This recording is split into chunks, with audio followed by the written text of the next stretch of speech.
Olá, pessoal! Hoje iremos falar sobre o Irã, o país dos persas. É um tema fascinante, pois esse país é rico em história, cultura e um dos berços da civilização humana. Para entender o Irã moderno, é preciso voltar milhares de anos no tempo. Muito antes de fronteiras, bandeiras ou ideologias, esta região já era moldada por algo muito mais profundo e duradouro: a geografia. O Irã não nasceu como um estado moderno. Ele nasceu como um espaço de passagem, de encontros, de conflitos e de adaptação constante. O território iraniano está literalmente no coração do mundo antigo, entre a Mesopotâmia, onde surgiram algumas das primeiras cidades da humanidade, a Ásia Central, berço de povos nômades e rotas de migração, e o subcontinente indiano, uma das regiões culturalmente mais antigas e densas do planeta. Essa posição fez com que o Irã nunca fosse isolado. Ao contrário, ele sempre esteve exposto.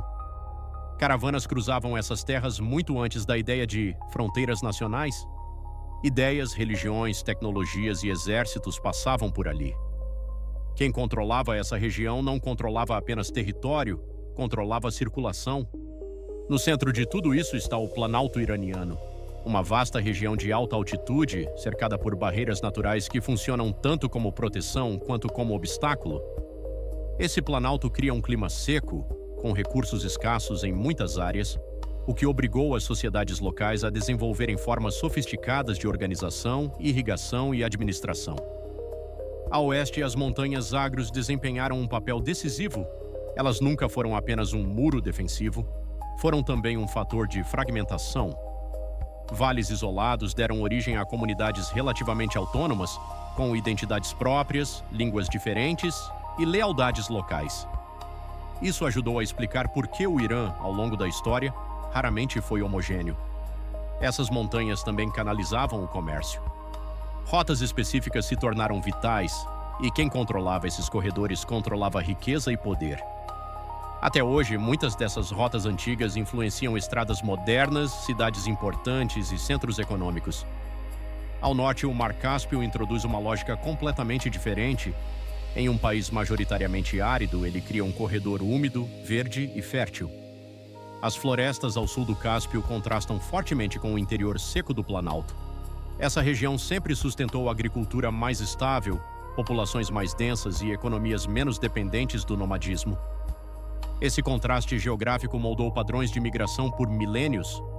Povos se deslocavam do interior seco em direção às áreas mais férteis, enquanto outros usavam o Cáspio como rota de contato entre Europa Oriental, Cáucaso e Ásia Central. Não é coincidência que essa região tenha mantido historicamente identidades culturais próprias e muitas vezes uma relação ambígua com o poder central. Uma das primeiras civilizações associadas a esse espaço foram os Elamitas. Eles surgiram por volta de 3000 a.C. e estabeleceram um dos primeiros sistemas políticos organizados da região. Não eram persas no sentido moderno, mas ajudaram a criar as bases culturais e administrativas que viriam depois. Os elamitas interagiam constantemente com a Mesopotâmia, às vezes como aliados comerciais, outras vezes como rivais militares. Essa relação constante de troca e conflito ajudou a inserir a região iraniana em uma rede mais ampla de civilizações antigas. Séculos depois ocorreram as migrações indo-iranianas. Grupos vindos da Ásia Central começaram a se deslocar para o sul, trazendo novas línguas que dariam origem ao persa, novas estruturas sociais e novos sistemas de crenças. Esses movimentos não foram aleatórios. Eles seguiram rotas ditadas pela geografia. Montanhas filtravam quem passava, vales concentravam populações, planaltos selecionavam quem conseguia se adaptar. A geografia não apenas guiava o movimento humano, ela decidia quem sobrevivia e quem se integrava. Quando o Império Aquemênida surgiu no século VI a.C., a Pérsia já havia aprendido essa lição. Em vez de tentar apagar a diversidade do território, o Império passou a administrá-la. Cada região mantinha costumes, línguas e tradições locais, desde que reconhecesse a autoridade central. Estradas imperiais conectavam o território. Sistemas administrativos padronizavam impostos e leis. Mensageiros cruzavam distâncias enormes com eficiência surpreendente para a época. O poder persa não vinha da uniformidade cultural, mas da coordenação geográfica. A região do Cáspio, mesmo assim, continuou distinta. Protegida por montanhas e conectada por rotas marítimas e terrestres, ela frequentemente se desenvolveu à margem do controle direto do centro. Esse padrão, integração parcial, autonomia relativa, se repete ao longo da história iraniana. Depois vieram outros impérios: os Partas, mestres da guerra de cavalaria; os Sassânidas, altamente organizados, rivais diretos de Roma e Bizâncio. Cada um, à sua maneira, lidou com os mesmos desafios: controlar o planalto, proteger as passagens, administrar fronteiras longas e vulneráveis. Quando o Islã chegou no século VII, ele não apagou a identidade persa. Ao contrário do que ocorreu em outras regiões, no Irã houve fusão, não substituição. A língua persa sobreviveu, a burocracia foi adaptada, a memória histórica permaneceu. Mais uma vez, a geografia atuou como estabilizadora. As mesmas montanhas que dificultavam invasões totais também protegiam estruturas culturais profundas.